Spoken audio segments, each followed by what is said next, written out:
भाई, इस दुनिया में कुछ चीज़ें ऐसी होती हैं जिन पर कभी भरोसा नहीं करना चाहिए, खासकर अगर वो चीज़ एक लड़की हो जो आपके साथ बहुत मीठी बातें कर रही हो। ये मानना है हमारे प्रोटैगनिस्ट योटा टोनो का। योटा एक हाई स्कूल स्टूडेंट है जिसने लाइफ में एक ही लेसन सीखा है, गर्ल्स आर लायर्स। पर ऐसा क्यों?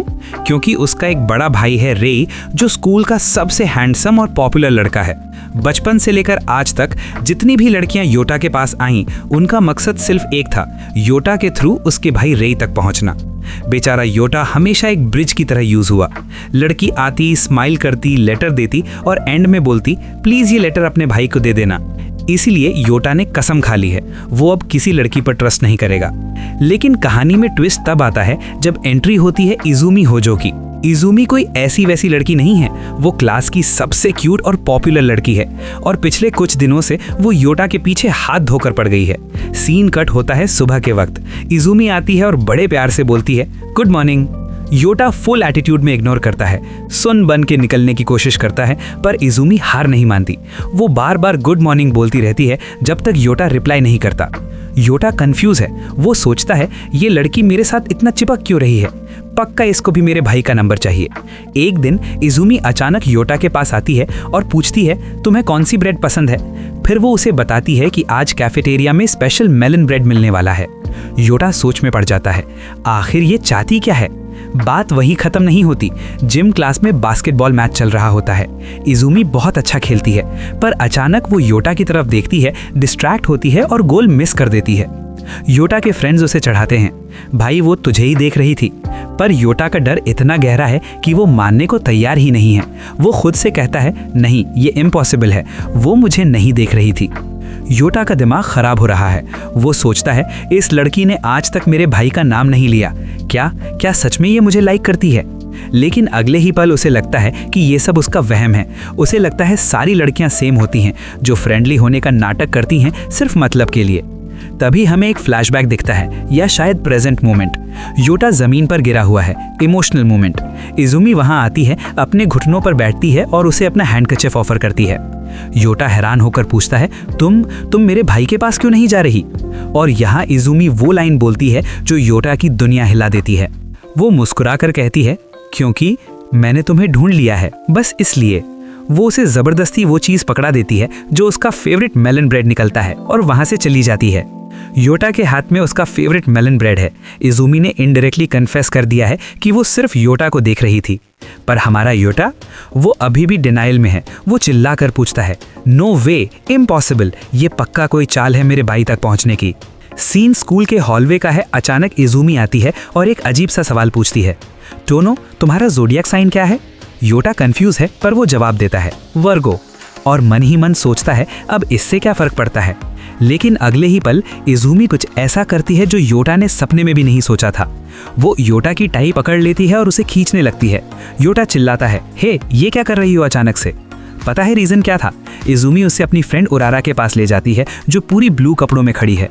इजुमी बड़े एक्साइटमेंट से बताती है, देखो आज वर्गो का लकी कलर ब्लू है। और योटा की टाई वो डार्क ग्रीन थी। इजुमी कहती है कि डार्क ग्रीन आज अनलकी है, इसलिए उसने वो टाई हटा दी। योटा का दिमाग हिल गया है। वो सोचता है, मुझे कभी समझ नहीं आएगा कि इस लड़की के दिमाग में चल क्या रहा है। तभी वहाँ वही होता है जिसका योटा को डर था। हॉलवे में लड़कियों की भीड़ आती है चिल्लाते हुए, रई सामा रई सामा। योटा को लगता है, देखा ये लड़कियाँ कैसी ही होती हैं, ये सब मेरे भाई के लिए पागल हैं। योटा का दिन वैसे ही खराब चल रहा था। उसे थकान हो रही थी और लग भी साथ नहीं दे रहा था। भीड़ भागते हुए आ रही थी और योटा नीचे झुका हुआ था कुछ उठाने के लिए। अगर वो वहां रहता तो पक्का कुचल यानी ट्रैम्पल दिया जाता। लेकिन तभी कोई उसे खींच लेता है। वो इजुमी थी। उसने योटा को भीड़ से बचा लिया। जब बाकी सारी लड़कियां उसके भाई के पीछे भाग रही थीं, इजुमी वहां खड़ी थी सिर्फ योटा के लिए। इजुमी योटा के पास आती है और कहती है, lucky for you I was here, अच्छा हुआ मैं यहाँ थी। और फिर वो उसे एक छोटा सा मैस्कॉट यानी टॉय पकड़ा देती है। योटा पूछता है, ये क्या है? इजुमी सिंपल सा जवाब देती है, इट्स योर लकी आइटम। दोस्तों सोचिए जरा, इजुमी ने नोटिस किया कि योटा का दिन बुरा चल रहा है, बैड लक।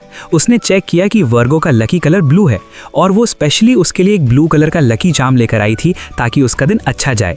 योटा पूरी तरह से कंफ्यूज है। वो चिल्लाकर पूछता है, आखिर तुम्हारा मसला क्या है इजुमी होजो? वो लड़की जो पूरे स्कूल में पॉपुलर है, वो योटा की बैड लक को गुड लक में बदलने की कोशिश क्यों कर रही है? सुबह स्कूल पहुंचते ही शुरू हो जाता है लड़कियों का शोर। क्या रे सामा आज भी हैंडसम लग रहे हैं? क्या वो यहीं स्कूल में पढ़ते हैं?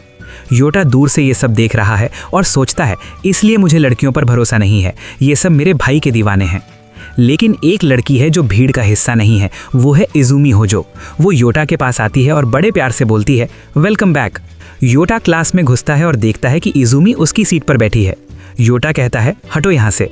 पर इजुमी क्या, वो तो अलग ही मूड में है। वो बोलती है, तुम आधी सीट ले लो ना।